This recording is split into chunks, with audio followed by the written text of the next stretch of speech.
Di video kali ini gue akan kasih rekomendasi part-part yang dibutuhkan buat kalian yang pengen bikin budget racing simulation rig atau sim rig. Buat kalian yang nonton video ini tentunya udah tahu sim rig itu apa, tapi seandainya kalian belum tahu dan bertanya-tanya, buat apa sih kita itu bikin sebuah racing sim rig? Jawaban sederhananya adalah mendapatkan feel yang mirip dengan feel ketika kita naik mobil, tapi feel-nya itu kalian dapatkan ketika bermain game. Selain pengen ngerasa lebih imersif dan true to life, mungkin ada beberapa alasan lain juga ketika kita itu consider pengen bikin sebuah sim rig, dan mungkin beberapa alasan itu salah satunya adalah pengen ngebut-ngebutan tapi nggak bisa gitu di jalan karena sekarang udah ada ETLE. Terus kalian itu mungkin pengen pakai sim rig ini sebagai sebuah alat edukasi, misalnya ketika kalian punya saudara atau misalnya tetangga atau teman yang pengen belajar mobil sebelum kursus dan real life langsung nyetir di jalan, mungkin bisa pakai sim rig ini buat belajar ngegas, belajar ngerem, pakai kopling, ganti gigi, atau mungkin parkir sebelum langsung real life di jalan gitu. Jadi mungkin feel-nya akan lebih dapat duluan dan lebih pede. Atau mungkin ada alasan lain kayak misalnya kalian punya anak, terus anak kalian pengen nantinya itu ikut e-sport di genre racing, bisa juga kalian beliin dari ketika masih kecil gitu. Terus kalau misalnya kalian tanya kenapa video ini gue ngasih rekomendasinya untuk budget sim rig aja, tentunya alasan yang paling utama buat gue adalah sebagai seseorang yang bukan di e-sport racing atau bukan seseorang yang punya dalam tanda kutip punya banyak duit, nggak bisa dipungkirin bahwa kadang kita itu lapar mata ketika abis nyobain sim rig misalnya di mall, atau misalnya teman ada yang punya terus kita pengen nyobain juga gitu. Jadi alasan pertama tentunya adalah alasan coba-coba. Nah kalau cuma pengen coba-coba terus kalian langsung beli yang mahal, karena memang sim rig itu bisa sampai puluhan atau ratusan juta nantinya, kalian akan merasa rugi atau kalian akan buang-buang duit kalau cuma beli lapar mata yang mahal sekalian terus kalian nggak pakai ujung-ujungnya. Jadi gue ngerekomendasiin yang versi budget aja. Dan terakhir, karena ini versi budget dan mungkin uangnya terbatas juga, kalian bisa jual lagi dan nggak rugi-rugi banget gitu. Oleh karena itu gue ngasih rekomendasi part budget menurut gue yang bisa kalian beli untuk nge-build sim rig sendiri di rumah. Yang pertama, dan ini adalah hal yang paling penting ketika kalian pengen nge-build sebuah sim rig, yaitu steering wheel dan juga pedalnya. Dan untuk tipe budget yang gue rekomendasikan adalah Logitech G29 yang ketika gue cek di official store mereka harganya 3.950.000 untuk versi non-shifter, atau kalau misalnya kalian cari-cari yang second-hand aja, harganya itu gue temuin dari 2,7 sampai 3,1 juta, yang artinya kalian bisa irit sampai 1 juta rupiah. Kenapa gue pilih Logitech G29 sebagai budget option dari gue, padahal di marketplace ada merek-merek lain yang lebih murah? Karena jujur aja gue nggak pernah pakai merek tersebut dan gue nggak pernah experience dalam jangka panjang, jadi gue nggak bisa rekomendasiin. Sedangkan si G29 ini gue udah pernah pakai dan menurut gue selama gue pakai nggak ada masalah. Dan untuk brandnya sendiri juga Logitech udah terkenal juga, gampang juga ngurus-ngurusnya. Kemudian untuk software sendiri sangat mudah dipakai, kalian tinggal download aja Logitech G Hub dan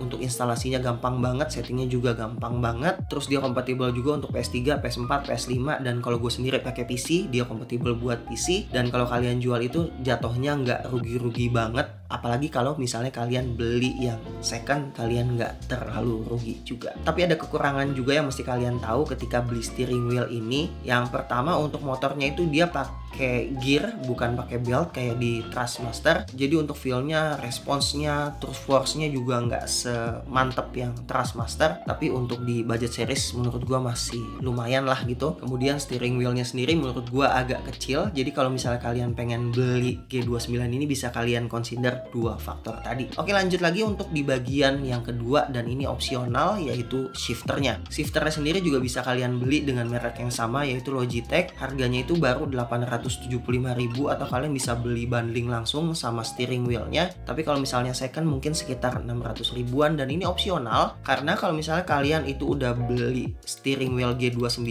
di belakang setirnya itu udah ada pedal shiftnya untuk ganti-ganti gigi, jadi kalian nggak perlu beli lagi shifternya ini. Tapi kalau misalnya kalian pengen belajar cara ganti-ganti gigi, atau mungkin game yang kalian mainin itu game-game rally atau yang butuh banget istilahnya manual shifting, kalian bisa beli shifternya juga. Dan part terakhir yang gue rekomendasikan dan menurut gue ini wajib gitu ya, kalian itu harus beli yang namanya steering wheel stand. Untuk steering wheel standnya itu gue pilih merek dari Rexus, yaitu Rexus Stand SSR01 yang harganya 1.450.000 ya ketika review ini gue buat. Gue pilih stand dari Rexus ini karena kalau misalnya kalian beli playseat yang dari bawahnya PlayStation itu harganya mahal banget gitu. Jadi untuk versi budget ini gue pilih yang dari Rexus aja karena satu, gue ya udah tau lah brand Rexus karena gue sendiri sering pakai dan sering nge-review produknya. Kedua, setelah gue coba memang untuk materialnya itu bagus, untuk besinya itu tebal, adjustmentnya juga banyak, baik untuk yang di bagian steering wheel bisa di adjust untuk tiltingnya, kemudian untuk di bagian pedal juga bisa diatur tiltingnya, kemudian tinggi rendah bagian steering wheelnya juga bisa diatur. Terus dia juga udah include untuk shifter base-nya juga gitu, bisa ditaruh di kiri ataupun di kanan sesuai dengan preferensi kalian. Karena di Indonesia itu setir kanan ya gue taruhnya di kiri. Ya kalau misalnya kalian bisa nyetir di Amerika gitu mungkin shifternya bisa kalian taruh di sebelah kanan. Terus dia itu istilahnya upgradable juga. Jadi kalau misalnya kalian untuk coba-coba pertama ini versi budget, kalian cuman bisa beli yang G29 aja atau mungkin versi yang lebih murahnya lagi kalau emang kalian pengen into the budget banget gitu. Tapi kalau seandainya suatu hari kalian mau upgrade ganti ke Thrustmaster atau ke Fanatec gitu, kalian tetap bisa pakai stand ini karena untuk mountingnya itu bisa untuk berbagai macam brand. Dan dia itu portable. Kalau misalnya kalian nggak pakai itu bisa dilipat dan footprintnya itu kecil banget. Dan seandainya kalian itu udah pasang semua rignya, di rig semua untuk steering dan pedalnya, dia itu bisa dipindah sana sini gitu. Untuk pemasangan sendiri juga gampang. Pertama-tama pasang kuncian bawah itu dengan bagian tiang diagonal, terus di baut bagian atas dan bagian bawahnya. Terus kalian tinggal tentuin sudut pedal base-nya dan di baut juga untuk bagian pedal base-nya. Kemudian kalau kalian juga beli shifternya, kalian tinggal pasang sayap shifter ke bagian kiri atau bagian kanan sesuai preferensi yang tadi gue udah sebutin. Kemudian kalian pasang shifter base ke sayapnya tadi. Terus untuk bagian steering wheel, kalian itu pertama pasang dulu mounting steer ke standnya, dan ini bisa diatur untuk sudut kemiringannya. Dan kalau udah diatur, kalian tinggal baut aja. Dan terakhir pasang steering base plate-nya ke bagian atas mountingnya. Kalau udah tinggal pasang aja shifternya pakai baut silver yang udah disediain ke bagian shifter base-nya. Kemudian taruh pedalnya ke bagian pedal base dan pakai baut silver yang tadi juga untuk ngencenginnya. Dan sebelum pasang setirnya, kalian kabel manage dulu untuk bagian shifter dan bagian pedalnya supaya nanti nggak banyak kabel yang tersisa di bagian atas, jadi kelihatan lebih rapi. Dan kalau udah tinggal pasang steering wheelnya ke bagian steering wheel base di bagian atas. Kalau udah kalian tinggal kabel manage aja. Yang untuk bagian pedal itu sisa-sisa kabelnya gue taruh di bagian bawah pedal base. Kemudian untuk bagian shifter, kabel-kabelnya itu sisanya gue taruh di bagian bawah shifter base. Terus untuk kabel power dan kabel USB gue routing ke bagian kanan dan gue taruh adaptor dan kabel powernya di bawah pedal base. Terus gue ikat pakai 2 kabel velcro. Sedangkan untuk kabel USB-nya gue taruh agak ke tengah, terus gue ikat pakai velcro kalau lagi nggak dipakai. Terus kalau kalian tanya kenapa di budget version sekalipun kita harus beli yang namanya steering wheel stand, jawabannya sebenarnya cukup simpel.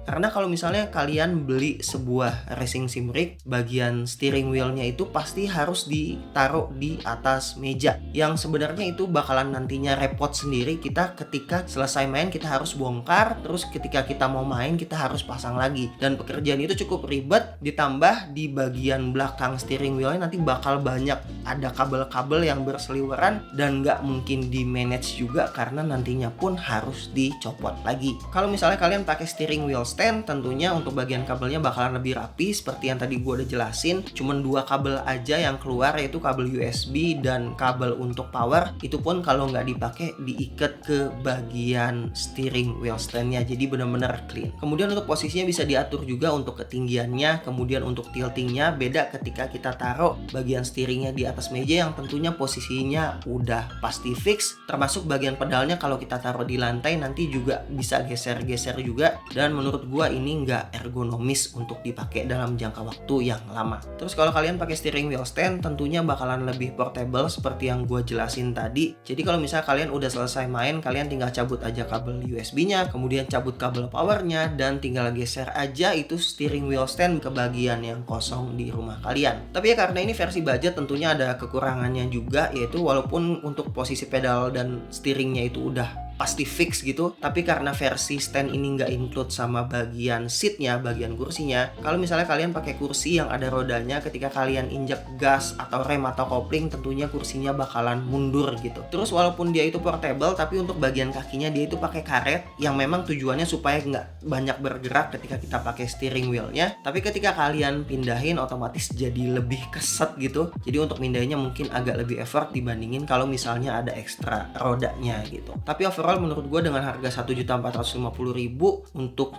steering wheel stand-nya ini cukup worth it dibandingin ya ketika dulu tahun 2019 gue pernah bikin sendiri. Waktu itu belum banyak yang jual juga dan effortnya lebih gede, lebih berat, walaupun portable juga mindainya lebih susah. Jadi menurut gue sekarang udah lebih simple lah gitu. Dan kalau misalnya ditanya total budgetnya berapa, gue udah hitung untuk yang semuanya itu baru, steering wheel termasuk pedal, kemudian shifter dan juga untuk standnya itu totalnya habis di 6,2 juta. Tapi kalau misalnya nggak pakai shifter, kalian itu cuman keluar duit di 5,4 juta. Dengan asumsi kalau misalnya kalian bosen, kalian nggak pakai atau kalian pengen jual lagi, ruginya itu mungkin sekitar 30-40% dari harga barunya. Tapi kalau seandainya kalian beli second, misalnya steering wheelnya itu kalian beli second, terus kalian nggak beli shifter, terus kalian beli standnya ini baru, itu cuman di 4,5 juta aja. Dengan asumsi kalau kalian jual lagi mungkin ruginya sekitar 20-30% dari harga kalian beli. Walaupun semua harga yang tadi gue sebutin tadi nggak termasuk dengan PC, nggak termasuk PS-nya, dan nggak termasuk gamenya. Jadi entah kalian pakai PC atau pakai PS, kalian harus udah punya dulu. Dan kalau misalnya kalian mau main game sesuai yang kalian inginin, kalian juga tentunya harus beli gamenya dulu. Kira-kira itu aja rekomendasi dari gua. Mudah-mudahan bermanfaat buat kalian yang pengen bikin budget racing sim rig. Kalau misalnya kalian tertarik untuk rekomendasi lain yang mungkin harganya lebih wah gitu, nggak versi budget, kalian mungkin bisa tulis di komen di bagian bawah. Sampai di sini aja videonya. Terima kasih udah nonton sampai selesai. Assalamualaikum warahmatullahi wabarakatuh.